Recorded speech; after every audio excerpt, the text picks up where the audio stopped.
Alrighty, AP style, let f of x be the function given by f of t equals 4 over 1 plus t squared, and g be given by the function g of x is equal to the integral of f. Okay, part A, it says to find the first four non-zero terms and the general term for the Taylor series expansions of f of t about t equals 0. Usually if they ask you to find a general term, there is a common Taylor polynomial for the polynomial in question, although you can use the long way. However, getting that general term is going to be a little difficult. Okay, I do notice that this one is similar to 1 over 1 minus x, and I'm just going to write down what series that is. 1 over 1 minus x is 1 plus x squared plus x cubed plus dot dot dot, and the general term is x to the n.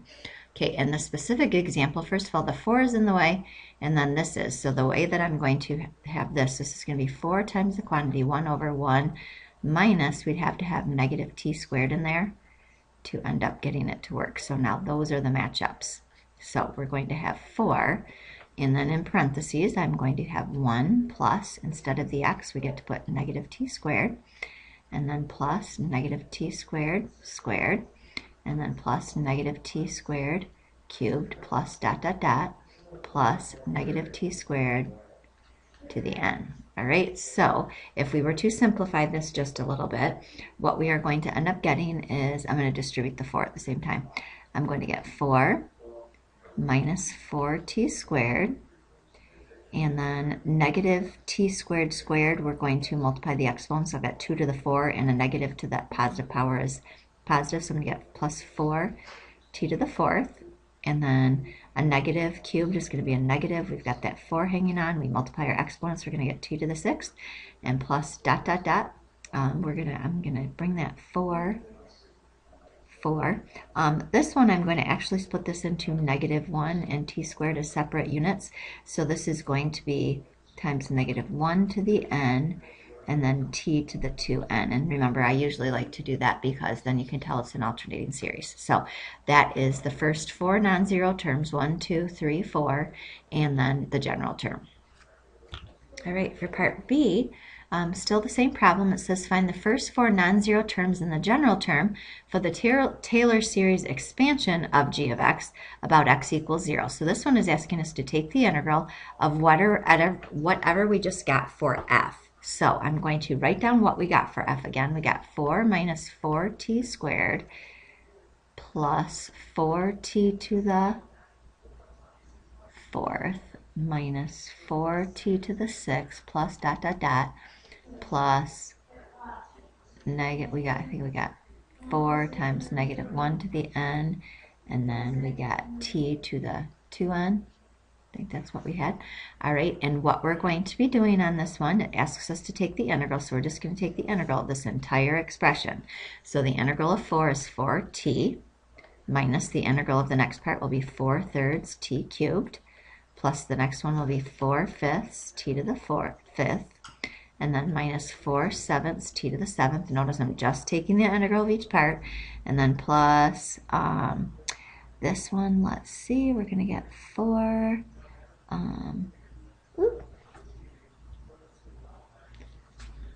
you know what, actually on this one I think it's going to be easier if I didn't split it quite yet. We're going to keep it as 4 negative 2t to the n, because what I'm going to do here is, well, actually I guess it wouldn't really matter, but anyway, we're going to do 4 and then negative t squared to the n plus 1 over the new power, which will be n plus 1. Okay, so that is my general term. So I think from here, I actually am going to, we can reduce it in the next part. That's not a big deal. So we found the first 4 non-zero terms, and we found the general term. So we're set on that part. Okay, my last part, we want to find the interval of convergence of the series in part B. So if you remember our series from part B, which I don't, so I'm going to look at it again.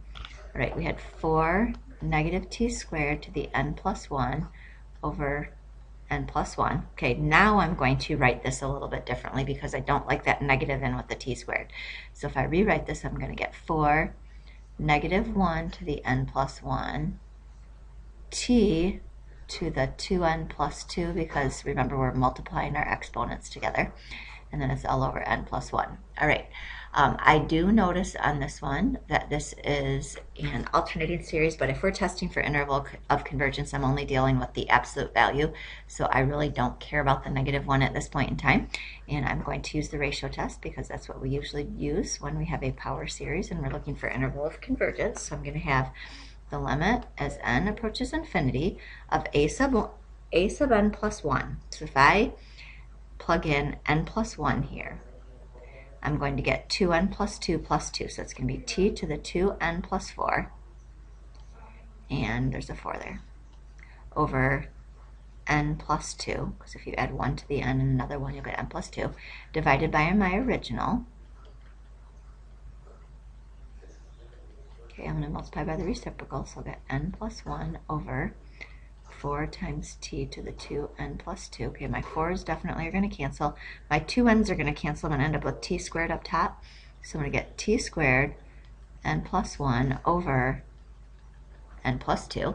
And then from here, if I plug in infinity, I'll get infinity over infinity.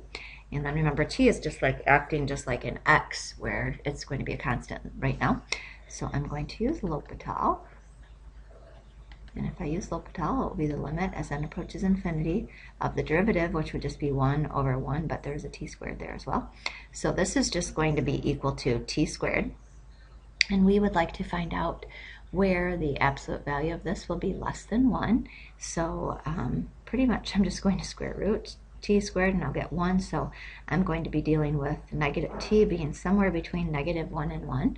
And then from here, we would like to test our endpoints to see if we have an interval of convergence, if does either of the endpoints work. So if I test my endpoints, first of all, let's test x equals -1. So if I plug -1 into, where do I want to plug it into? Let's plug it into right here.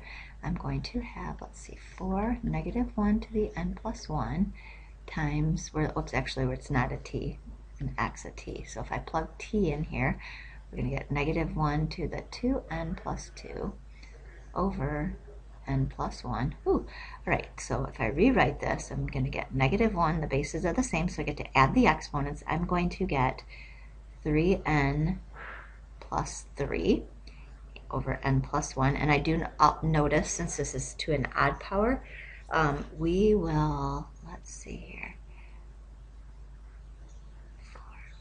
sometimes we'll get an even answer and sometimes we'll get an odd answer, so this is going to be alternating. So if I do the alternated series test on this one, my u sub n would equal 1 over n plus 1.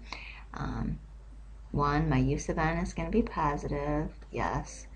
2, if I take the derivative, I'll get -1 over n plus 1 squared. That will always be less than 0. And then, so that's a check. And then, does u sub n approach 0? The limit as n approaches infinity of that does equal 0. So it does converge. So -1 does work. Now let's do x equals 1. And from here we'll have 4, -1 to the n plus 1.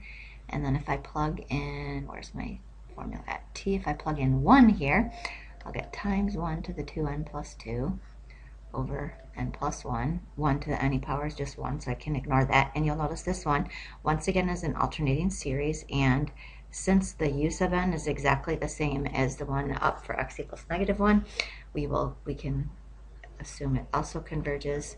So my endpoints hold. So that would be my interval of convergence for this wonderful looking power series.